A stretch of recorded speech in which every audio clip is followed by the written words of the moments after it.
வணக்கம் மக்களே, welcome to LIP Tamil சுற்றுமுலா. நான் உங்கள் எஸ்எஸ். இந்த வீடியோவில் தென் தமிழகம் கொண்டாடும் ஒரு சீரும் சிறப்புமான மிகப்பெரிய ஈவெண்ட்னு சொல்லக்கூடிய ஸ்ரீ முத்தாலம்மன் ஏலூர் சப்பர திருவிழாவை பற்றின முழு டீட்டெயிலும் தான் இந்த வீடியோவில் பார்க்க போகிறோம். இந்த திருவிழா மதுரை மாவட்டம் திருமங்கலத்துக்கு அருகாமையில் இருக்கக்கூடிய டி கல்லுப்பட்டின்ற ஊரை மையமாக வச்சு சுற்றி இருக்கிற 7 ஊர் கிராமங்களும் இணைஞ்சு செய்யக்கூடிய மிக பெரும் ஒரு சமத்துவ ஆன்மீக திருவிழானே சொல்லலாம். அப்படிப்பட்ட அந்த ஆன்மீக திருவிழாவில் என்னென்ன விஷயங்கள் நம்ம பார்க்கலாம், என்னென்ன விஷயங்கள் அவங்க வழிபாடு விஷயங்களாக ஃபாலோ பண்ணிட்டு வராங்க, அதன் பின்னணி காரணங்கள் என்ன, அண்ட் அங்கே மிகவும் யூனிக்காக இருக்கக்கூடிய அந்த சப்பரம், தேரில் சப்பரம், அந்த சப்பரத்தை சுமந்து செல்லும் மக்கள், அப்படி அந்த சப்பரம் உருவாகிற விதம், இப்படி பல விஷயங்கள் இந்த டாக்குமெண்ட்ரியில் இருக்குது. வீடியோவை ஸ்கிப் பண்ணாமல் பாருங்கள். இது 7 ஊர் சகோதரிகளுக்காக 7 ஊர் மக்களால் சீரும் சிறப்புமாக செய்யப்படும் ஒரு திருவிழா. என் பேர் வி பீமராஜுங்க. நான் இந்த சப்பரம் கட்டுறதை நாங்கள் எங்கள் அப்பா அம்மா செஞ்சுட்டு இருந்தாங்க, எங்கள் தாத்தா அவங்க பண்ணிகிட்டு இருந்தாங்க. அதுக்கு பிறகு இப்போ நாங்கள் அதை பார்த்துக்கிட்டு இருக்கிறோம். 2 வருஷத்துக்கு ஒரு தடவை இந்த திருவிழா வருங்க. இந்த முத்தாலம்மன் திருவிழாவுக்கு இந்த சப்பரத்தை கட்டுறது இப்படி ஒரு கடமையாகவே நினச்சி நாங்கள் பண்ணிகிட்டு இருக்கிறோம். கிட்டத்தட்ட ஒரு 10க்கு 10 அளவு இருக்கக்கூடிய ஒரு சப்பரம். அது ஃபினிஷிங் ஒர்க் வரும்போது 13 அடி வரைக்கும் உங்களுக்கு அது வந்ததுங்க. கீழே பேஸ்லேருந்து கிட்டத்தட்ட 40 அடிக்கு இந்த சப்பரத்தோட உயரம் இருக்கும்.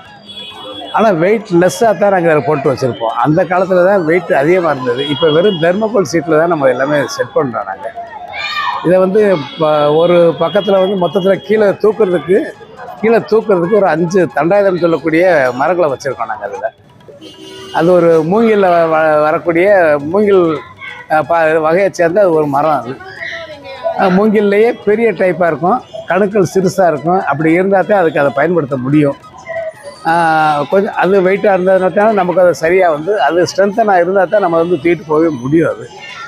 அதை சாதாரண மக்கள் அசால்ட்டாக தூக்கிட்டு போகிற ஒரு பழக்கங்கள் அந்த காலத்தில் இருந்தவங்களாம் ரொம்ப சாதாரணமாக இருந்துச்சு. இதை விட மெயினில் போக முடியாது, வயரெல்லாம் கட்டாயணும்னு சொல்கிறதுக்காக பள்ளம் தோண்டி உள்ளே இறங்கியெல்லாம் ஏறின காலங்கள் உண்டு. இப்போ காலங்கள் நவீனத்தில் அதெல்லாம் எங்களுக்கு பிரச்சனை இல்லை. மற்றபடிக்கு அம்மனுடைய அருள் பரிபூர்ணமாக இருந்தால் தான் அந்த காரியத்தை முழுமையாக நிறைவேற்ற முடியும். அதில் வேறு ஏதாவது சின்ன இடர்பாடுகள் இருந்தால் அதுவே காமிச்சு கொடுத்துருன்றதே எங்களோட நம்பிக்கை. எங்களுக்கு ஒரு முதல் செவ்வாய்க்கிழமை பொங்கல் சாட்டுறதுன்னு சொல்லுவோம் நாங்கள். அதை அந்த பொங்கல் சாட்டின செவ்வாய்க்கிழமை விட்டுட்டு நாங்கள் இதை ஆரம்பித்தது வெள்ளிக்கிழமை தான் அங்கே ஒர்க்க ஆரம்பித்தோம். வெள்ளிக்கிழமையில் இருந்து இந்த வேலையை ஆரம்பித்து இன்றைக்கி புதன்கிழமை, இன்றைக்கி நைட்டு இதோட எல்லா வேலையும் முடிச்சிருவோம். ஒரு 40 அடிக்கு குறையாத சப்பரங்கள் தான் இங்கேருந்து தூக்கிட்டு போகிறது. அது மனுஷங்க இழுத்துட்டு போகிறது கிடையாது, அது தூக்கிட்டு போகிறது. இன்னமும் சொல்லப்போனால் நல்ல, அதாவது ஒருத்தருக்கு ஒருத்தர் குறையக்கூடாதுன்ற ஒரு இதுவும் இருக்கும். அந்த கிராமத்தை விட நம்மது கூட இருக்கணும், வைக்கணும் அப்படின்னு ஒரு சில இதுகள்லாம் இருக்கும். அதாவது மினிமம் ஒரு தண்டாயத்துக்கு மினிமம் ஒரு 40லேருந்து 50 வரைக்கும் நிற்பாங்க ஒரு லென்த்துக்கு. கிட்டத்தட்ட அந்த லென்த் ஒரு 30 அடி இருக்குன்னு வச்சுக்கோங்க. அதில் மினிமம் ஒரு 30லேருந்து 40 பேருக்கு குறையாமல் இருப்பாங்க. அப்போ கிட்டத்தட்ட 5 தண்டாயத்துக்கு ஒரு 150 பேருக்கு, 150லேருந்து 200 பேர். ஆமாம், தூக்குறது. ஆமாம் 150லேருந்து 200 பேர் வருவாங்கன்னு வச்சுக்கோங்க. அது கட்டடம் கட்டுற மாதிரி தான் இங்கேயா. ஒரு கோபுரம் கட்டினா எப்படி கிராவிட்டி ஃபோர்ஸை சென்டருக்கு கொண்டு இறக்குறோமோ அதே மாதிரி இதை சரியாக கட்டினா அது பாரமே கிடையாது. ரொம்ப ஈஸியாகவே எடுத்து போயிடலாம். அதில் கட்டுமானத்தில் ஏதாவது சின்ன குளறுபடி இருந்தால் தான் பாரமாக தெரியும். ஆனால் எங்களுக்கு மேக்சிமம் இதை நாங்கள் பாரமாகவே இது பண்ணுறது இல்லை. எப்படி இங்கேருந்து கொண்டு போயிடுவோம், எப்படி இங்கே கொண்டு இறக்கிடுவோம். 7 கிராமங்கள் சேர்ந்து செய்கிறதுனால எல்லா கிராமமும் சப்போர்ட் பண்ணுவாங்க. யாராவது ஒருத்தர் லேசாக தயங்குறாங்க, செமக்க முடியலன்னா அடுத்த முட்டிக்கிடுவாங்க. வியாழக்கிழமை தான் போய் இங்கேருந்து அந்த பக்கத்து ஊரில் அம்மாபட்டின்னு ஒரு ஊர் 1 கிலோமீட்டர் 1.5 கிலோமீட்டர் இருக்குது. அந்த ஊரில் இருந்து அம்மனை எடுத்துக்கிட்டு இங்கே ஊருக்கு வந்தது பிறகு இங்கே நிலையடியில் வச்சுருவோம். உங்களுக்கு கிட்டத்தட்ட ஒரு 5 நாள் மினிமம். வியாழன், வெள்ளி, சனிக்கிழமை, ஞாயிறு, திங்கள், இது சொல்ல திங்கக்கிழமை பிரிக்க ஆரம்பிச்சிருவாங்க. அதில் ஒரு 2-3 நாளைக்கு ஆகும் அந்த பிரிக்கிற வேலை மட்டுமே. 25 பேர்லேருந்து 30 பேர் இருக்குது. இதில் ஒர்க் பண்ணுறதுல ஒவ்வொருத்தங்களும் ஒரு டீமாக பிரிஞ்சுக்குவோம். அதாவது மரங்களை மட்டும் கட்டுறது ஒரு டீம், அதில் ஒரு 20 பேர் இருக்குது, 25 பேர் இருப்பாங்க. இந்த அலங்காரம் பண்ணக்கூடியவங்க ஒரு 25 பேர் இருப்பாங்க. இது போக வெளியிலேருந்து ஆர்வத்தோடு வேலை பார்க்குறவங்களையும் நாங்கள் வரவேற்றுக்கிறோம். ஆமாம், தன்னார்வலர்களையும் வர சொல்லிக்குவோம். உங்களுக்கு என்ன தெரியுமா நல்லபடியாக பண்ணுங்க அப்படின்னு சொல்லி நாங்கள் சொல்லியே வந்து அவங்களால முடிஞ்ச பணி அதுக்கு நிறையா கொடுப்பாங்க. ஒத்துழைப்பு நிறையாவே இருக்கும். இல்லைன்னா இதை வந்து இந்த ஒரு 5 நாளில் வந்து செஞ்சு முடிக்க முடியாது.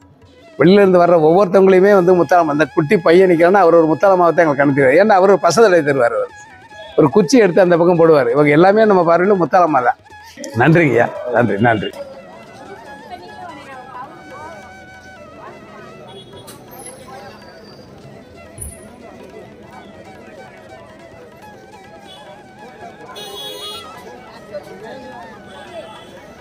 மக்களே, இவ்வளவு கஷ்டப்பட்டு உருவாக்கப்பட்ட இந்த ஒரு உறுதியான இந்த சப்பரத்தை அடுத்த நாள் காலையில் மக்கள் துணையோடு எல்லாம் சுமந்து செல்வாங்க. அப்படி சுமந்துட்டு போகிறதுக்கான காரணம் என்ன, அதோடைய பின் வரலாறு என்ன, இதை ஏன் இவ்வளவு ஒரு ஒத்துமையாக ஒரு ஆர்வமாக 7 ஊர் மக்களும் சேர்ந்து செய்கிறாங்கன்றத மொத்த தகவலையும் இப்போ நீங்கள் தெரிஞ்சுக்க போகிறீங்க. அனைவருக்கும் வணக்கம். என்னோட பேர் வந்து பீமராஜ் ஆர்.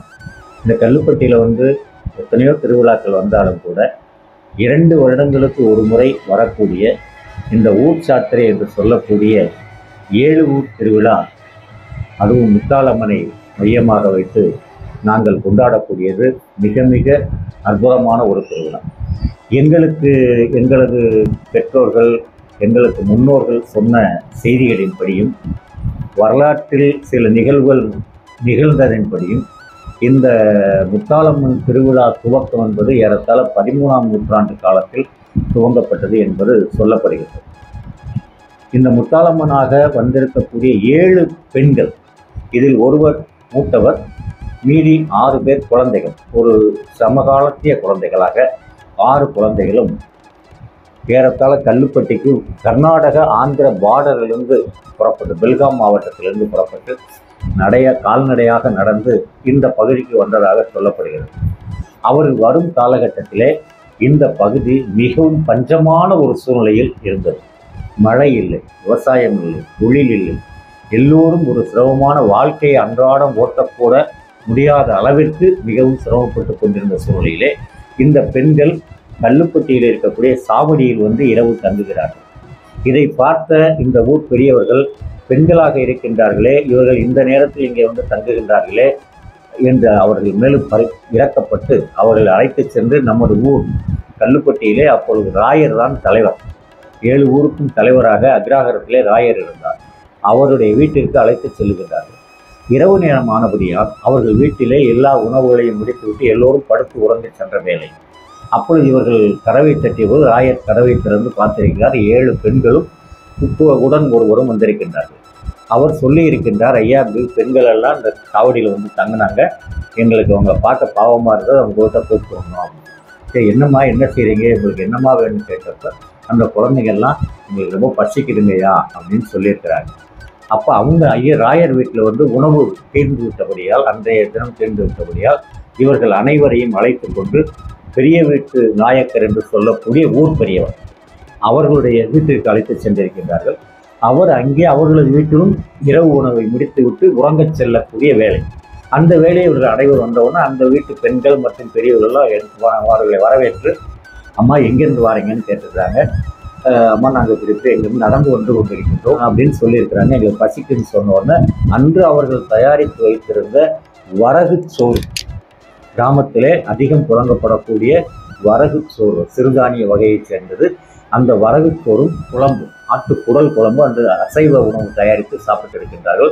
அது மீதம் இருந்த காரணத்தால் அதை அவரிடம் கேட்டிருக்கின்றார். அம்மா, நாங்கள் தானே வச்சுருக்கேன், நீங்கள் சாப்பிடுவீங்களான்னு கேட்டிருக்கிறாங்க. நாங்கள் அசைவம் சாப்பிடுவோம், கொடுங்கன்னு சொல்லி அவர்கள் அன்று அதை உணவாக ஏற்றுக்கொண்டு இரவு தங்கி இருக்கின்றார்கள். சரி, நீங்கள் இரவு இங்கே தங்குங்க, மற்றதை காலையில் பேசிக்கலாம்னு சொல்லி பெரியவர் சொன்ன காரணத்தினால் அந்த குழந்தைகள் எல்லாரும் நிம்மதியாக உறங்கியிருக்கிறாங்க. மறுநாள் அவர்களை கூப்பிட்டு விசாரித்த போது, எங்களுக்கு ஒரு பாதுகாப்பான இடம் வேண்டும் என்று நாங்கள் நினைக்கின்றோம். இந்த இடத்திற்கு வரும்போது எங்களுக்கு மனதிற்கு இங்கே இருக்கலாம் என்று எங்களுக்கு பட்டது, அதனால் நாங்கள் வந்திருக்கிறோம் ஐயா அப்படின்னு சொல்லியிருக்காங்க. உடனே பெரியவர் என்ன சொல்லியிருக்காரு, எல்லாமே பெண் குழந்தைகளாக இருக்கிறேன் என்று சொல்லி அவர்களை கண்ணும் கருத்துமாக வளர்த்திருக்கிறார். அவர்களை வளர்த்து அவர்கள் வளர வளர மிக அழகுமிக்க பெண்களாக வாழ்ந்து கொண்டிருக்கிறார். ஆனால் ஒரு முன்கூட்டியே சொல்லக்கூடிய விஷயம் என்னவென்றால், அவர்கள் இந்த பகுதிக்கு வந்தவுடன் வறண்டு கிடந்த பூமியெல்லாம் மழை பொழிந்து மிக செழிப்பான பிரதேசமாக மாறிவிட்டது. இங்கே இருக்கக்கூடிய தொழிலாளர்கள், விவசாய பெருமக்கள் அனைவருக்கும் மழை பொழிந்தவுடன் அவருடைய விவசாயம் தலை தோங்கியது, தொழில் தலை தோங்கியது. எல்லா மக்களும் ஆனந்தத்தில் இறந்தார்கள். அவர்களுக்கு எல்லோருக்கும் என்ன ஒரு நினைப்பு என்றால், இந்த பெண்கள் இந்த ஊருக்கு வந்த பிறகுதான் இந்த வளமை நமக்கு கிடைத்திருக்கின்றது. எனவே இவர்கள் உண்மையிலேயே ஏதோ தெய்வ ஆத்மாக்கள் என்று நினைத்திருக்கின்றார்கள். இவர்கள் வளர்ந்து போன பிறகு கல்யாண பருவத்தில் வந்தபோது இந்த ஊர் பெரியவர், நாயக்கர் என்று சொல்லக்கூடியவர், அவர் இந்த பெண்களுக்கு திருமணம் செய்யலாம் என்று முடிவு செய்து மாப்பிள்ளை பார்க்க ஆயத்தமாகிறார். இதை கேள்விப்பட்ட இந்த பெண்கள் அனைவரும் அவர் முன்பாக வந்திருந்து, ஐயா, எங்களுக்கு திருமணம் வேண்டாம், நாங்கள் வந்த நோக்கம் வேறு, எங்களுடைய அவதார அந்த காலமானது நிறைவு பெற்று விட்டது என்று நினைக்கின்றோம், எங்களை உங்களது எண்ணப்படி பக்கத்து ஊர்களுக்கு கொடுத்து அனுப்பிவிடுங்கள், நாங்கள் அங்கே இருக்கிறோம் என்று சொல்ல, இவர் பெரியவர் எவ்வளவோ மன்றாடி பார்த்திருக்கின்றார். ஆனால் அவர்கள் திருமணத்துக்கு சம்மதிக்கவில்லை. உடனே இவர்களை பக்கத்து ஊர்களான தாய் கிராமமான தேவன்குறிச்சி, அப்பொழுது தேவன்குறிச்சி என்ற ஊர் இல்லை, ஆனால் ஆவடையாபுரம் என்ற ஊர் இருந்தது. அந்த இடத்திற்கு மூத்த பெண் குழந்தையை அங்கே அனுப்பி அவருக்கு ஆதிபராசக்தி அம்சமாக அங்கே வைக்கப்பட்டார். இரண்டாவதாக கல்லுப்பட்டி, மூன்றாவதாக வன்னிவேலம்பட்டி, நான்காவதாக அம்மாபட்டி, ஐந்தாவதாக காடநேரி, ஆறாவதாக கிளாங்குளம், ஏழாவதாக சத்திரப்பட்டி. இந்த 7 ஊர்களுக்கும் இந்த பெண்களை பிரித்து கொடுப்பது போல் ஒவ்வொரு ஊரிலும் இந்த பெண்ணை பார்த்து கொள்ளுங்கள் என்று சொல்லி அவளிடம் ஒப்படைக்க, அங்கே சென்று அவர்கள், நாங்கள் வந்த நோக்கம் நிறைவேறிவிட்டது, எங்களை தெய்வமாக வைத்து வழிபடுங்கள், இந்த ஊர்களுக்கெல்லாம் நாங்கள் நல்லது செய்விப்போம் என்று சொல்லி தீக்குளித்து மாண்டதாக சொல்லப்படுகின்றது. இவர்கள் அப்படி செய்து தீக்குளித்து மாண்ட பிறகு அவர்களை தெய்வமாக இந்த மக்கள் தொடர்ந்து வழிபட ஆரம்பித்தார்கள். அதில் தேவன்குறிச்சியை ஆதி பராசக்தியாகவும், கல்லுப்பட்டியை மகா சரஸ்வதியாகவும், வன்னிவேலம்பட்டிக்கு வந்த அந்த பெண்மணியை மகாலட்சுமியாகவும், அம்மாவட்டிக்கு வந்த பெண்மணியை பைரவி தேவியாகவும், காடநெறிக்கு வந்த பெண்மணியை திரிபுர சுந்தரியாகவும், கிளாங்குளத்திற்கு வந்த பெண்மணியை சபரியாகவும், எல்லோருக்கும் இளையவளான சத்திரப்பட்டிக்கு வந்த பெண்மணியை சௌபாக்கியவதியாகவும் அமைத்து அவர்களை இந்த ஊர் கிராம பொதுமக்கள் அனைவரும் வழிபட ஆரம்பித்தார்கள். அன்றிலிருந்து அந்த பெரிய வீட்டு நாயக்கர் என்று சொல்லக்கூடிய அவருடைய கனவிலே எங்களுக்கு உரிய அந்த அம்மனை செய்வதற்கு தளமாக அம்மாவட்டியை தேர்வு செய்து கொள்ளுங்கள், நாங்கள் அந்த இடத்திலே எல்லோரும் ஒன்றிணைந்து வந்து நிற்போம், அங்கிருந்து உங்கள் அனைவருக்கும் காட்சி கொடுத்துவிட்டு மீண்டும் நாங்கள் எங்கள் பகுதியில் நீங்கள் எங்கெல்லாம் எங்களை வழங்கினீர்களோ அங்கெல்லாம் சென்று அவர்களுக்கு அருள் கொடுத்து கொண்டிருப்போம் என்று இந்த புராணம் சொல்லப்படுகின்றது. இது புராண ரீதியாக பெரிய வீட்டு நாயக்கர் என்று சொல்லக்கூடிய முதன்மைக்காரரும் அவருடைய கனவிலே வந்து அந்த ஆதி பராசக்தி சொன்னதாக வழிவழியாக சொல்லக்கூடிய ஒரு மரபு. அதற்கு வழிவழியாக பின்னால் வந்த பிறகு இது வருடம் ஒரு முறை இந்த விழா நடத்துவது என்று முடிவு செய்தார். அந்த காலத்திலே வருடம் ஒரு முறை எப்படி நடத்துவது என்று ஒரு முறை வரையறுக்கப்பட்டது. அப்பொழுது இந்த ஊரில் பெரிய வீட்டு நாயக்கர் தலைமை தான் இருந்தது. பெரிய வீட்டு நாயக்கர் என்ன செய்வார், அவருடைய குடும்பத்திலிருந்து அவர்கள் மட்டும், வேறு யாரையும் அழைக்க மாட்டார்கள், அவர்கள் மட்டும் பெரிய வீட்டு நாயக்கர், அவருடைய குழந்தை, அவர்கள் மட்டும் வடக்கு வாசல் செல்லாயம்மன் சொல்லி கல்லுப்பட்டியில் ஒரு அற்புதமான ஒரு கோயில் இருக்கிறது. இதுதான் முதலிலே கல்லுப்பட்டியிலே சுயம்புவாக வந்த கோயில், மயானத்திற்கு அருகிலே இருக்கக்கூடிய கோயில், வடக்கு வாசல் செல்லாயி அம்மன். அந்த கோவிலுக்கு சென்று அங்கே அவர்கள் குடும்பத்தார்கள் மட்டும் ஒவ்வொரு வருடமும் புரட்டாசி மாதம் கடைசி தேதியில் அங்கே சென்று அமர்வார்கள். அங்கே உத்தரவு கேட்பார்கள், இந்த விழா கொண்டாடுவதற்கு என்ன உத்தரவு கொடுக்கின்றாய், எந்த நாளிலே நாங்கள் வைக்கலாம் என்பதை மனதிலே வைத்துக்கொண்டு உத்தரவு கேட்பார்கள். உத்தரவு என்பது எப்படி என்றால் கவுளியாக, கவுளி என்றால் பள்ளி சொல்லும் பலனாக, அந்த செல்லாயம்மன் கோயிலிலே ஈசான மூலையிலே இவர்கள் நினைத்து கொண்டிருக்கும் போது வேறு யாரும் இருக்க மாட்டார்கள். அப்போது அது தனிமையான ஒரு காடு வனாந்திர பகுதியாக இருந்த காலகட்டம். அந்த கட்டத்திலே அங்கே அமர்ந்து அவர்கள் உத்தரவு கேட்கும் பொழுது ஈசான மூலையிலே கவுளி அனுமதி கொடுக்கும். அந்த சத்தம் கேட்டவுடன் அப்பிறகுதான் வெளியே வந்து அந்த செய்தியை யாரிடமும் சொல்ல மாட்டார். ஐப்பசி மாதம் அதிகாலை முதல் தேதி 4 மணிக்கு நேராக ராயர் வீடு என்று சொல்லக்கூடிய அக்ரஹாரத்திற்கு சென்று அவரிடம் முறையாக தெரிவிப்பார் பெரிய வீட்டு நாயக்கர். பிறகுதான் அவர்கள் 7 ஊர் தலைவர்களுக்கும் தகவல் சொல்லி இந்த தேதியிலே இந்த திருவிழாவை நாம் நடத்தி கொள்ளலாம் அதற்கு அனுமதி கிடைத்திருக்கிறது, இறைவன் ஒப்புதல் கொடுத்திருக்கின்றார், ஆதி பராசக்தி அதற்கு உத்தரவு கொடுத்திருக்கின்றார் என்று அந்த நம்பிக்கையின் அடிப்படையில் இந்த விழாவினை தொடர்ந்து அன்றிலிருந்து நடத்தி வந்தார். இந்த 7 ஊர் கிராம பொதுமக்களும் ஒன்றிணைந்து எந்த விதமான வித்தியாசமும் இல்லாமல் இந்த தேவியை வழிபட்டு வந்தார். காலகட்டத்திலே பொருளாதார நெருக்கடி மற்றும் மற்ற இதர சூழ்நிலைகளின் காரணமாக இந்த வருடம் ஒரு முறை கொண்டாடப்பட்ட திருவிழாவை 2 வருடத்திற்கு ஒரு முறையாக மாற்றி அமைக்கப்பட்டது. இது நடந்து ஏறத்தாழ ஒரு 500 வருடங்களுக்கு முன்னால் இருக்கும் என்று நம்பப்படுகிறது. அந்த தலைமுறையிலிருந்து 2 வருடத்திற்கு ஒரு முறை இந்த திருவிழா இந்த பகுதியிலே 7 ஊரிலும் நடைபெறும். இப்பொழுது நடைமுறையில் என்ன செய்து கொண்டிருக்கின்றோம் என்றால், இந்த பெரிய வீட்டு நாயக்கர் உத்தரவின்படி பொங்கல் சாட்டிய பிறகு அந்த ஒரு வார காலத்திற்கு எல்லாரும் விரதம் இருக்க தொடங்குவோம். இந்த ஊரிலே சப்பரம் கட்டுவோம்.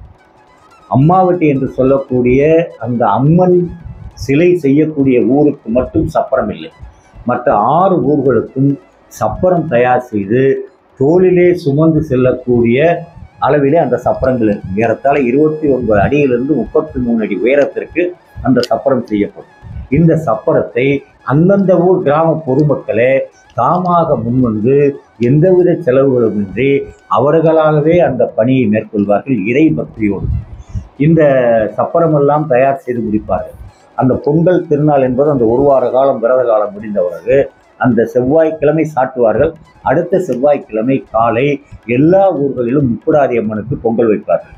முப்புடாதி அம்மன் என்பது இந்த அம்மனுக்குரிய காவல் தெய்வம். அந்த காவல் தெய்வத்துக்கு பொங்கல் வைத்து முடித்த பிறகு மறுநாள் புதன்கிழமை என்று அம்மாவட்டி என்ற ஊரிலே அங்கேதான் அந்த அம்மன் செய்யப்படும். 7 அம்மனும் செய்யப்படக்கூடிய இடம் அம்மாவட்டி. அந்த அம்மாவட்டியிலே இதற்கென பாரம்பரியமான வேளாளர்கள் தான் அந்த வேலையை செய்வார். அந்த குலாளர் என்று சொல்லக்கூடிய அந்த வேளாளர்கள் இந்த 7 அம்மனையும் செய்து தயாராக வைத்திருப்பார்கள். இந்த புதன்கிழமை இரவு நேரத்திலே 7 மணிக்கு மேல் இறைவனுடைய அனுமதியின்படி எல்லாரும் சென்று அந்த பெரிய வீட்டு நாயக்கர் ராயர் இவருடைய தலைமையிலே அந்த ஊர் பிரமுகர் அனைவரும் சென்று 7 ஊருக்கும் கண் திறக்கும் வைபவம் நடக்கும். இந்த 7 ஊர் அம்மனையும் கண் திறக்கும் வைபவம் நடந்து முடிந்த பிறகு இந்த 7 அம்மனையும் தரிசிக்க அனைத்து பகுதியிலிருந்தும் மக்கள் வருவார்கள். இவர்கள் 7 ஊரை சார்ந்தவர்கள் மட்டுமல்ல, வெளியூரிலிருந்து வரக்கூடிய அனைவரும் இந்த ஊர்களுக்கு விருந்தினர்களை வந்து பெருந்திரளாக கல்லுப்பட்டியிலிருந்து நடந்தே சென்று அம்மாவட்டிக்கு சென்று அம்மனை தரிசனம் 7 அம்மனையும் தரிசனம் செய்துவிட்டு வருவார்கள். 7 அம்மனுடைய அமைப்பு என்பது மிக மிக அற்புதமான அமைப்பு. மூத்தவள் என்று சொல்லக்கூடிய அந்த தேவன்புரிச்சி அம்மன் தன்னுடைய வாயை திறக்காமல் புன்னகையோடு சிங்கத்தின் மேல் வெற்றிருப்பார். அடுத்தபடியாக இருக்கக்கூடிய கல்லுப்பட்டி, வன்னிவேலம்பட்டி, சத்திரப்பட்டி வரிசையாக வரக்கூடிய அனைத்து அம்மன்களும் சிங்கத்தின் மேல் அமர்ந்திருப்பார்கள். எல்லோரும் தங்களுடைய முன் பல்வரிசை தெரிய சிரித்த கோலத்திலே அமர்ந்திருப்பார்கள். அந்த காட்சியை காண்பதற்கு கோடான கோடி கண்கள் வேண்டும். அதற்காகவே எல்லா மக்களும் அம்மாவட்டி சென்று அந்த தரிசனத்தை முடித்துவிட்டு எல்லோரும் விடிய விடிய காலை வியாழக்கிழமை காலை வரை அந்த தரிசனம் நடந்து கொண்டே இருக்கும். இங்கே சரியாக ஒரு காலை 4 மணி அளவில், வியாழக்கிழமை காலை 4 மணி அளவிலே தேவன்குறிச்சியிலே சப்பரம் செய்து முடித்து விட்டோம், நாங்கள் தயாராக இருக்கின்றோம் என்று சொல்லுவார்கள். அதற்கு அடையாளமாக அந்த ஊரிலிருந்து பட்டாசு வெடிக்கப்படும். அந்த வான வேடிக்கையை பார்த்தவுடன் கல்லுப்பட்டியிலிருந்து ராயர் இவரை அனுப்பி அந்த சப்பரத்தையும் வரவழைத்து கொண்டு வருவார்கள். அப்படி வரவழைத்து கொண்டு வருவதற்கு செல்பவர் ராயர். ராயர் முன் சென்று அங்கே சின்ன கிராமமாக இருக்கின்ற காரணத்தினால் இளைஞர்கள் அப்பொழுது அதிகமாக இல்லை. அதனால் கல்லுப்பட்டியிலிருந்து இளைஞர்கள் கூட சென்று அங்கே இருக்கக்கூடிய ஏனைய இளைஞரோடு சேர்ந்து அந்த சப்பரத்தை தூக்கி சுமந்து கல்லுப்பட்டியிலே அந்த பேரூராட்சி அலுவலகத்திற்கிட்டே வந்து நிற்கும்.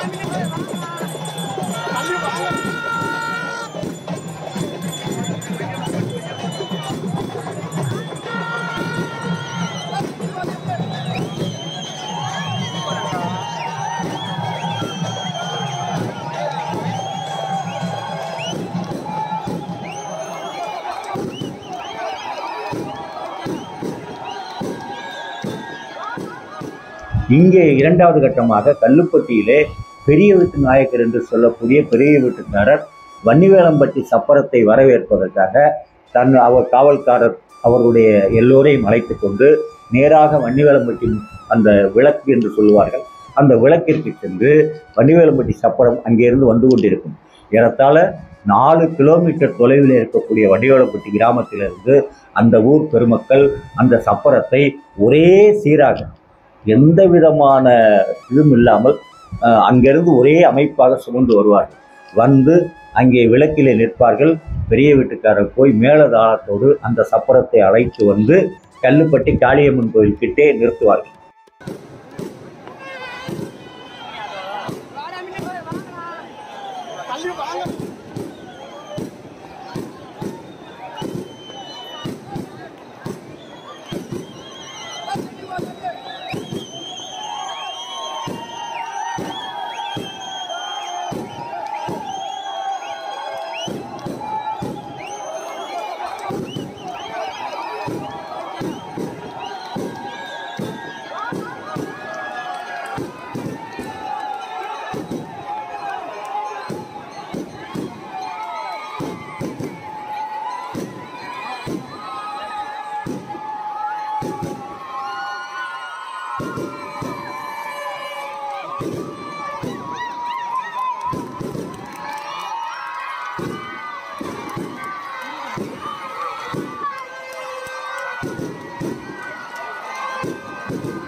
காளியம்மன் கோயிலில் ஏற்கனவே கல்லுப்பட்டி சப்பரம் தயாராக இருக்கும். இந்த வன்னிவேலம்பட்டி சப்பரம் வந்தவுடன் உடனே கல்லுப்பட்டி சப்பரமும் தூக்கி சும தோளிலே வைப்பார்கள். இளைஞர்கள் ஆரவாரத்துடன் மகிழ்ச்சியுடன் எல்லா இளைஞர்களும் ஏறத்தாழ ஒரு 4-6 தண்டாயுதம் இருக்கும். அத்துணை தண்டாயத்திலையும் தோல் கொடுத்து அந்த இளைஞர்கள் அந்த சப்பரத்தை தூக்கி தோளில் வைத்தவுடன் அங்கே தேவன்குருதி சப்பரமும் தயாராக தூக்கி வைக்கப்படும்.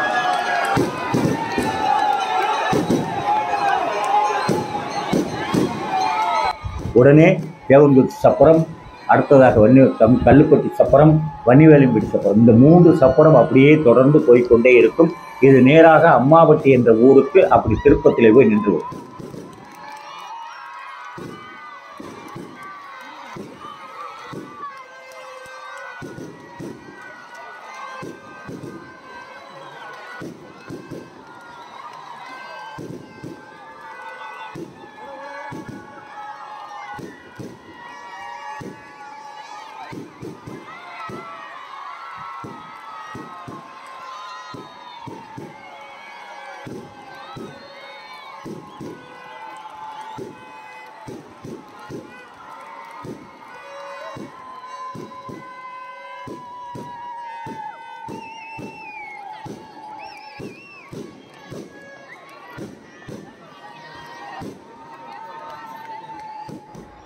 அந்த புறத்திலிருந்து வயல்வெளியில் ஆரம்ப காலத்திலே வயல்வெளியிலே தொழில்நடவு செய்திருக்கிற போது அங்கே இருந்து பெண்களும் ஆண்களுமாக பாவடிப்பட்டி சத்திரப்பட்டி சப்பரத்தை சுமந்து வருவார்கள்.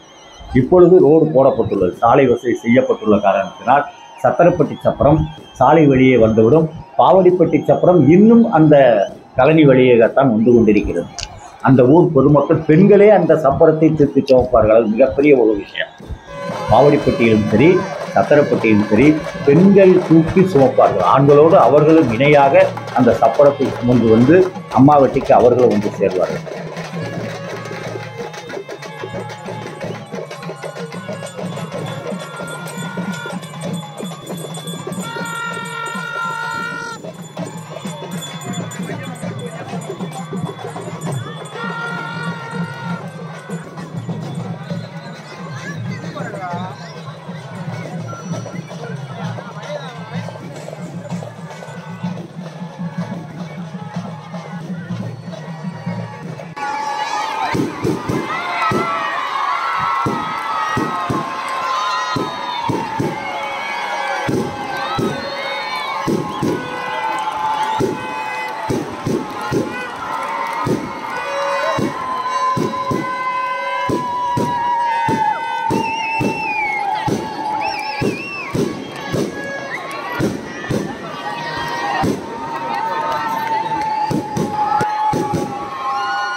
ஆக அம்மாவட்டியிலே 5 சப்பரம் இந்த புறம் வந்து நிற்கும்.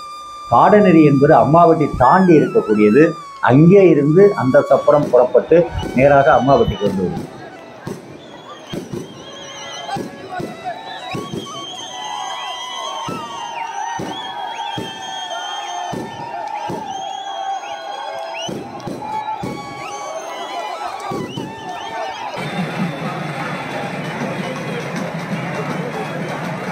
வேடிக்கை பார்க்கிறவங்க தயவுசெய்து தள்ளக்கூடாது. முன்னாடி வயதான பெரியவங்க நிற்கிறாங்க, குழந்தை வச்சிருக்காங்க. தள்ளாம நின்று வேடிக்கை பாருங்க. ஆக 6 சப்பரங்களும் அம்மாவட்டியிலே சேர்ந்திருக்கக்கூடிய காட்சியை காண்பதற்கு ஒரே நாளிலே குறைந்தபட்சம் ஒரு 5 லட்சம் மக்கள் ஒன்று கூடுவார். இந்த 5 லட்சம் மக்களும் எல்லா ஜாதியும் இருப்பார்கள், எல்லா மதமும் இருப்பார்கள், எல்லா மொழி பேசுபவர்கள், எந்தவித வித்தியாசமும் இல்லாமல் இந்த 5 லட்சம் மக்களும் ஒன்று கூடி இந்த அம்மனை சப்பரத்தையும் வழிபடுவதற்காக அங்கே கூடுவார்கள். சரியாக காலை 7 மணிக்கு அந்த அம்மாவட்டி அம்மன் பிறந்த இடத்திலே 7 அம்மனையும் ஒவ்வொரு ஊர் நாட்டாமை காவல்காரர் புடைசூழ பெரியவர் தூக்கி ஒவ்வொன்றாக அனுப்பி வைப்பார். பெரிய வீட்டுக்கான நாயக்கர் அந்த சப்பரம் அந்த அம்மன் ஒவ்வொன்றும் வந்து ராஜபாளையம் மெயின் சாலையிலே வரிசையாக நிறுத்தப்படும்.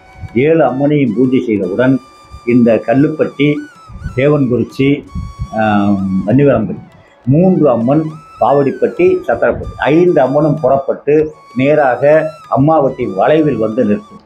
அப்போது அம்மாவட்டி அம்மன் அப்படியே நேராக வந்து இந்த 5 அம்மனையும் சுற்றி வந்து வணங்கி இவர்களை வழி அனுப்பி வைக்கும். அப்போ ஒவ்வொரு அம்மனாக சப்பரம் முன் செல்ல சப்பரத்திற்கு முன்பாகவே அம்மன் புறப்பட்டு நேராக அந்தந்த ஊர்களுக்கு கலைச்சுமையாக கொண்டு செல்லப்படும். கலைச்சுமையாக அந்தந்த வேளாளர்கள் தான் கொண்டு செல்வார். வேறு யாருக்கும் அங்கே அனுமதி இல்லை. அந்தந்த வேளாளர்கள் யார் அதை செய்தார்களோ அவர்களுடைய குழுவிலிருந்து ஒருவரை தேர்வு செய்து ஒவ்வொருவரும் ஒவ்வொரு அம்மனை தலைச்சுமையாக சுமந்து அந்த காவல்காரர் நாட்டாமையுடன் அவருடைய கூட்டத்தோடு அந்தந்த ஊருக்கு செல்வார்கள். அதற்கு பின்னாடி சப்பரம் பின்னால் சுமந்து மீண்டும் அந்தந்த நிலைகளுக்கு சென்றுவிடும். இப்பொழுது கல்லுப்பட்டி அம்மன் என்ன செய்யும் என்றால், கல்லுப்பட்டி அம்மன், வன்னிவரம்பட்டி அம்மன், தேவன்குறிச்சி அம்மன் இந்த 3 அம்மனும் சேர்ந்து முன்வர அதற்கு பின்னால் சப்பரம் பின்னாடி வந்து கொண்டே இருக்கும்.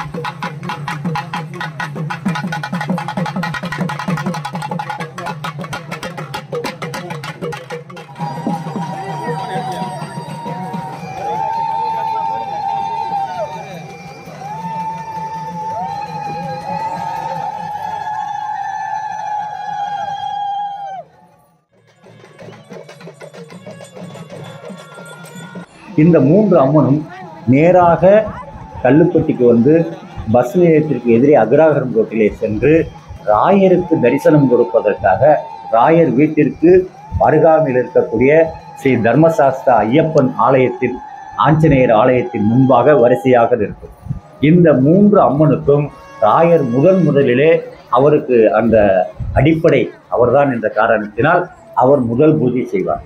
அந்த பூஜை முடித்த பிறகு இந்த 3 அம்மனும் கருப்பசாமி கோயில் சந்து வழியாக பெரிய வீட்டு நாயக்கர் வீட்டிற்கு அருகிலே நிற்கும். கிழக்கு பார்த்து அந்த அம்மன் மூன்றும் நிற்கும். அப்பொழுது இந்த அம்மனுக்கு இவர் ராயர் வந்து பூஜை செய்வார். ராயர் குடும்பம் பூஜை முடித்தவுடன் வன்னிவேலம்பட்டி அம்மனை அந்த நடுத்தரு விளக்கிலிருந்து இந்த கல்லுப்பட்டி அம்மனும் தேவன்குறிச்சி அம்மனும் வழி அனுப்பி வைப்பார்கள். அப்பொழுது வன்னிவேலம்பட்டி அம்மன் முன்னால் சென்று விடும்.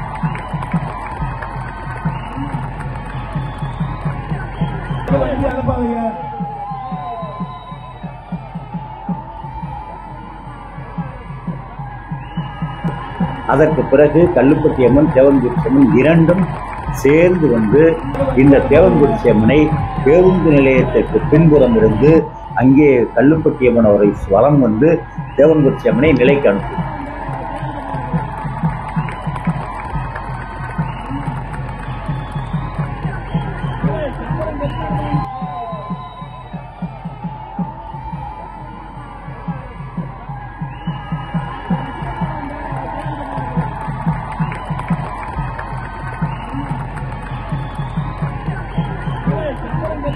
பின்பு கல்லுப்பட்டி அம்மன் நேராக வந்து ஏறத்தாழ ஒரு 10 மணியிலிருந்து 11 மணிக்குள் முத்தாலம்மன் ஆலயத்திலே நிலையில் அமரும்.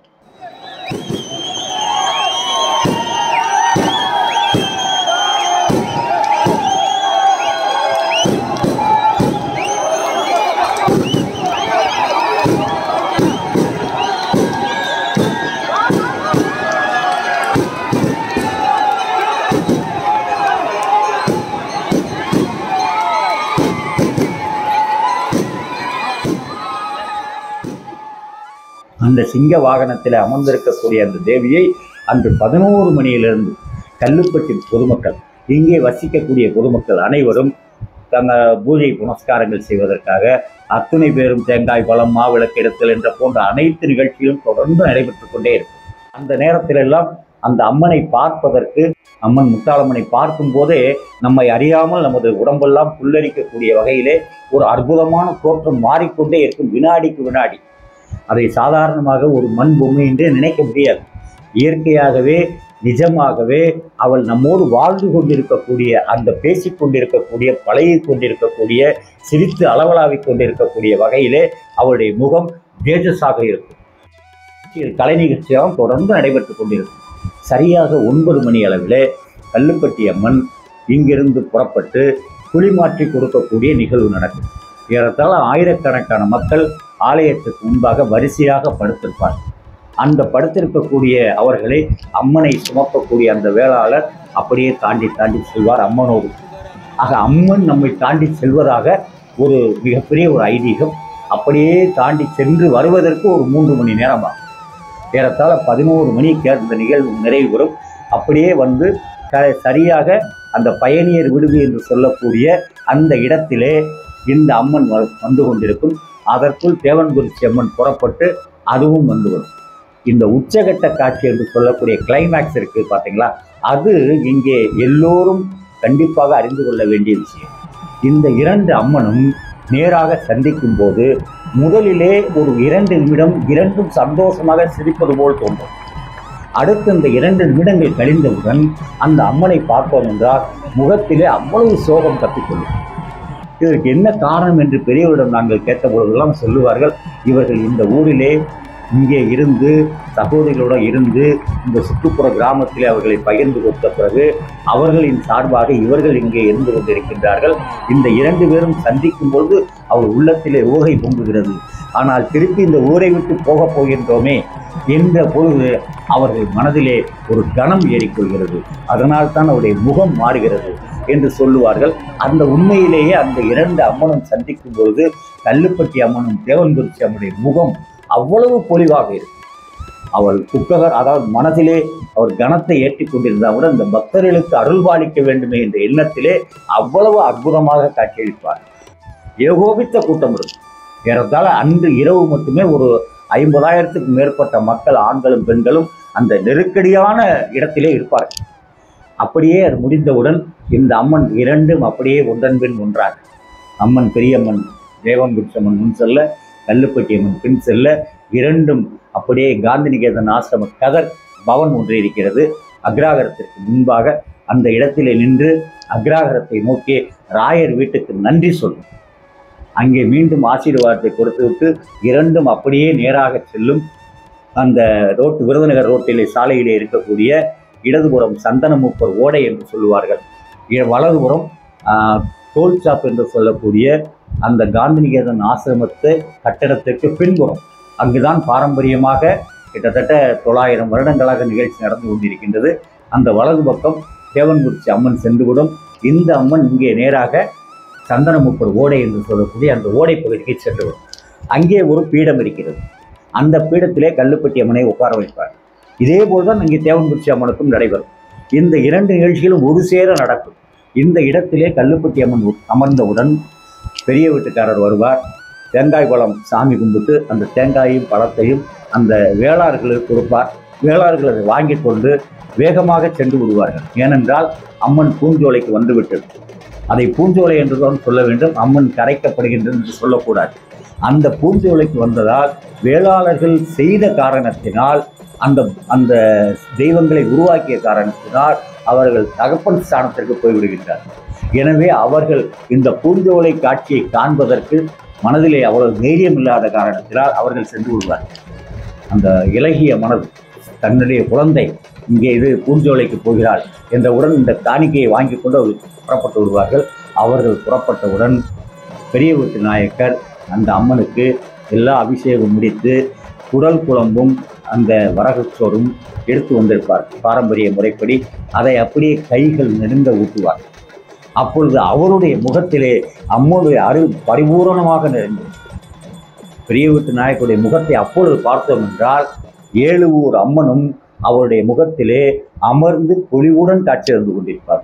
அருள் நிறைந்த முகமாக மாறியிருக்கும். சாதாரணமான மனிதன் தான். ஆனால் அந்த நேரத்திலே அத்துணை அருளும் அவருடைய முகத்திலே சேர்ந்து பொலிவு பெற காட்சி தருவார். அந்த வரகாந்தோடையும் அந்த குடல் குழம்பையும் ஊட்டிய பொழுது அந்த இளநீரை வைத்து அவருடைய உதட்டிலே, அம்மனுடைய உதட்டிலே கழுவி விடுவார்கள். அப்படி இருந்தாலும் கூட அந்த உதட்டிலே ஒரு வரவுச்சோறு இருக்கும். இந்த நிகழ்ச்சி முடிந்தவுடன் அவர்கள் பயபக்தியோடு பெரியவர் வெளியே வந்து பார்த்துக்கங்க பாங்குவார். அந்த ஒரு வார்த்தையை சொல்லுவார், அப்பா பார்த்துக்கங்க அப்படின்னு சொல்லுவார். சொல்லி முடித்தவுடன் அவர் கடந்து சென்று விடுவார். அடுத்த வினாடி இங்கே அம்மன் பூஞ்சோலைக்கு அனுப்பப்படும். பூஞ்சோலைக்கு அனுப்பப்படுதல் என்பது அம்மனை கரைக்கக்கூடிய அம்சம். அந்த காலத்திலே தண்ணீர் ஓடிக்கொண்டே இருக்கும். அம்மனை அப்படியே நிலம் பார்த்து படுக்க வைத்து அந்த இடத்திலே அவர்களை அம்மனை பூஞ்சோலைக்கு அனுப்பி வைப்போம். ஒரு அம்சம் என்னவென்றால், கல்லுப்பட்டி அம்மனும் தேவன்குறிச்சி அம்மனும் பூஞ்சோலைக்கு போவதற்கு முன்பாகவே மற்ற ஊர்களில் அம்மன் பூஞ்சோலைக்கு சென்றிருப்பார்கள். சென்ற பிறகு அந்த 5 அம்மனும் அரூபமாக இந்த கல்லுப்பட்டிக்கு வந்து இந்த 2 அம்மனை பின்தொடர்ந்து செல்வார்களாம். 7 அம்மனுமே இந்த பூஞ்சோலை நடக்கக்கூடிய இடத்திலே கலந்து கொள்வார்களாம். கல்லுப்பட்டி அம்மன் பூஞ்சோலை சென்ற பிறகும் தேவன்குறிச்சி அம்மன் பூஞ்சோலை சென்ற பிறகும் அந்த 2 இடத்திலும் 7 அம்மனும் ஒன்றாக இருந்து மீண்டும் கூடி அவர்கள் அந்த சகோதரிகள் அனைவரும் ஒன்று சேர்ந்து பின்னர் தான் மீண்டும் அந்தந்த ஊருக்கு செல்வார்களாம். இது மரபு வழியாக சொல்லக்கூடிய செய்தி. அதாவது ஆன்மீக நெறிப்படி இந்த ஊருக்கு இவர்கள் அனைவரும் உருவத்தோடு வந்திருக்கின்றார்கள், வாழ்ந்திருக்கின்றார்கள். இவர்கள் வந்த பிறகு இந்த பூமி செழிப்பாகி இருக்கின்றது. இது எல்லாமே நடந்ததாக ஆரம்ப காலத்திலிருந்து நம்பப்படுகின்றது, சொல்லப்படுகின்றது. இந்த செவிவழி செய்தியாகவே நாங்கள் கேட்டு கேட்டு வளர்ந்த காரணத்தினால் நிச்சயமாக இது நிகழ்ந்திருக்கின்றது என்பதை எந்த விதமான எல்லளவும் சந்தேகத்திற்கு இடமில்லை. ஏனென்றால் இப்பொழுதும் கூட இந்த பொங்கல் சாட்டப்படும் நாளில் மழை பொழியும். இப்பொழுதும் கூட பொங்கல் சாட்டினார்கள் அன்று மழை பொழியும். எப்பொழுதுமே ஒரு சுபிட்சமான காலத்தில் தான் இந்த திருவிழா நடைபெறும். இந்த திருவிழா நடைபெறுவதற்கு ஒவ்வொரு ஊரிலும் அவர்கள் சொந்தமாகவே நிதி திரட்டி அவர்களாகவே நடத்துவார்கள். யாரிடமும் போய் எதுவும் கேட்க மாட்டார்கள். அவர்களாகவே தாமாக முன்வந்து பக்த கோடி பெருமக்கள் அனைவரும் இந்த நிகழ்ச்சியை செய்து கொண்டிருக்கின்றார்கள்.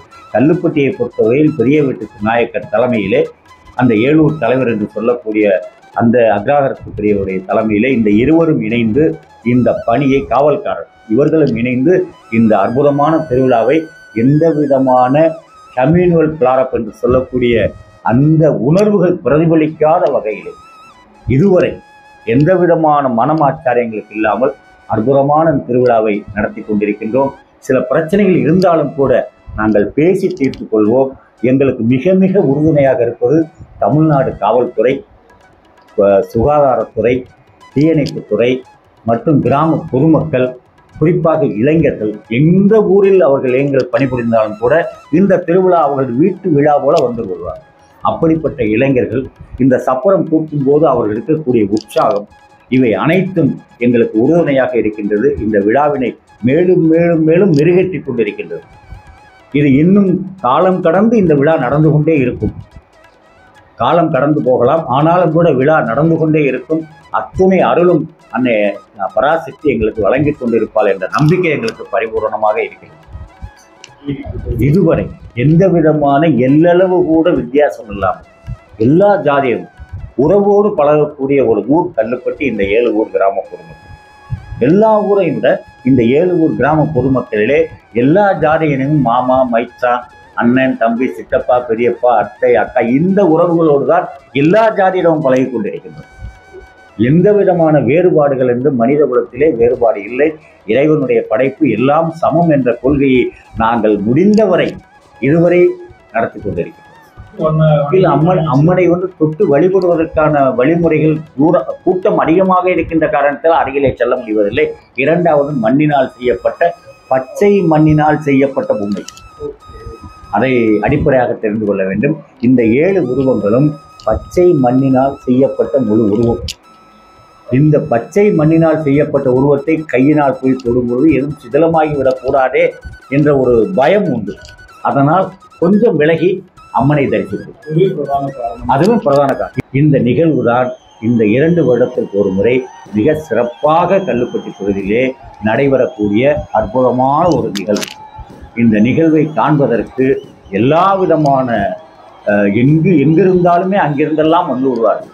ஆதி பராசக்தி அவளை வணங்குவோர் அனைவருக்கும் கனம் தரும், கல்வி தரும், ஒரு நாளும் தளர்வரியா மனம் தரும், தெய்வ வடிவம் தரும், நெஞ்சில் வஞ்சமில்லா இனம் தரும், நல்லன எல்லாம் தரும், அன்பர் என்பவருக்கே கனம் தரும், பூங்குழலால் அபிராமி உன் திரு கடைக்கண்களே என்று சொன்னதைப் போல அந்த அபிராமி தாயாக, அன்னை அபிராமியாக, ஆதி பராசக்தியாக, மகா சரஸ்வதியாக, மகாலட்சுமியாக, சபரி மாதாவாக, திருபுரி சுந்தரியாக, சௌபாக்கியவதியாக அமர்ந்திருந்து இந்த பூமி, இந்த ஊர் 7 ஊர் மட்டுமல்ல, இந்த சகல உலகத்தையும் அன்னை அபிராமி அவருடைய பேரருள் எங்களுக்கு காத்து கொண்டிருக்கும் இந்த நம்பிக்கையிலே நாங்கள் இந்த விழாவினை சிறப்பாக நடத்தி கொண்டிருக்கின்றோம் என்பதை பக்தர்கள் அனைவருக்கும் பணிவுடன் தெரிவித்துக் கொள்கிறேன். மக்களே, இப்போ நான் சொல்லிட்டு இருந்த அந்த முத்தாலம்மன் சப்பர திருவிழா அந்த கூட்டத்தில் தான் நான் இருக்கேன். கிட்டத்தட்ட 7 கிராம மக்கள் இந்த கூட்டத்தில் இந்த அம்மன்களை தரிசிக்க வந்திருக்கிறாங்க. அதுதான் இப்போ நீங்கள் பார்த்துட்டு இருக்கீங்க. கொஞ்சம் இல்லை, நஞ்சம் இல்லை, கிட்டத்தட்ட பல லட்ச மக்கள் இங்கே வசிச்சிட்டு இருக்கிறாங்க. அது அத்தனை பேருமே மத நல்லிணக்கத்தோட, சமத்துவ உணர்வோட எல்லாருமே இந்த திருவிழாவில் கலந்துட்டு இருக்கிறாங்க. ஒரு மிக அருமையான தென் தமிழகத்தில் இருக்கக்கூடிய கல்லுப்பட்டி அருகில அம்மாப்பட்டின்ற இடத்துல இந்த நிகழ்வு நடந்துட்டு இருக்குது. இப்போ பார்க்குற அத்தனை கூட்டமும், இந்த மக்கள் கூட்டம் எல்லாமே வந்து இந்த முத்தாலம்மன் சப்பர திருவிழாக்காக இங்கே வந்து கூடியிருக்க கூட்டம்.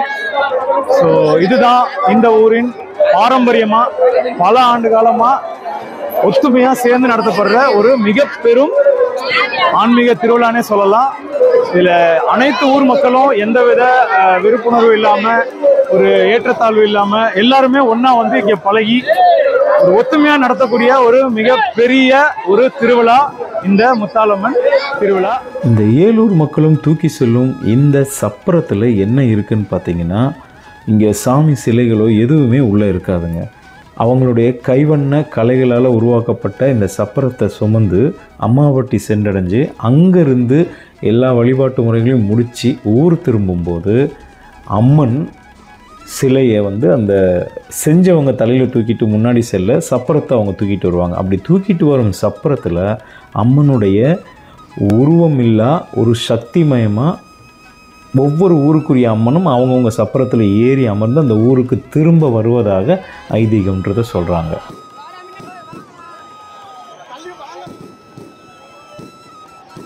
இறுதியாக ஒன்று மக்களே, இந்த நிகழ்ச்சியை புதுசாக பார்க்க வரணுன்ற ஆர்வத்தில் நிறைய பேர் பார்க்க வர்றவங்க கவனத்தில் வச்சுக்க வேண்டியது என்னென்னா, இந்த மாதிரி சப்பரம் கிட்டக்க நின்று பார்க்கணுன்னு ஆர்வத்தில் போனீங்கன்னா ரொம்பவே கவனமாக இருக்கணும். ஏன்னா கொஞ்சம் நான் கவனம் சிதறிந்தேன்னா எனக்கே அடிபட்டிருக்கோம். ஏன்னா அவங்க அவ்வளோ பாரத்தை சுமந்துட்டு இந்த மாதிரி ஒரு குறிப்பிட்ட பொசிஷனுக்கு வந்ததுக்கப்புறம் முன்ன பின்ன நகரும்போது இல்லை திரும்பும்போதோ பொதுமக்கள் அதுக்கேற்ற மாதிரி வழி விடுவாங்க. இது உள்ளூர் மக்களுக்கு பழகிருச்சு. ஆனால் வெளியிலேருந்து வர்றவங்களுக்கு இதை கவனிக்கலைன்னா கண்டிப்பாக காயப்படுறதுக்கான வாய்ப்புகள் உண்டு. நம்ம தான் கவனமாக இருந்துக்கணும். ஸோ போதிய இடைவெளி, போதிய தூரத்தில் இருந்துட்டு இந்த சூப்பரான ஆன்மீக சமத்துவ திருவிழாவை பார்த்து சந்தோஷப்படலாம்.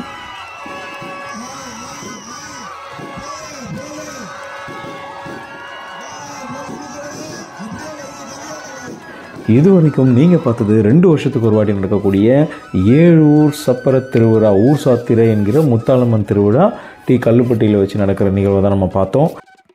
இந்த விழாவை டாக்குமெண்ட்ரியாக பதிவு பண்ணுற முயற்சியில் தங்களுடைய சப்பர வேலைப்பாடுகளை பற்றி டீட்டெயிலாக நமக்கு எக்ஸ்பிளைன் பண்ண திரு வி பீமராஜ் ஐயா அவர்களுக்கும் மற்றும் அவருடன் இருந்து சப்பரம் உருவாக்கும் விதத்தில் ஈடுபட்ட அனைத்து உறுப்பினர்களுக்கும் மனமார்ந்த நன்றிகள்.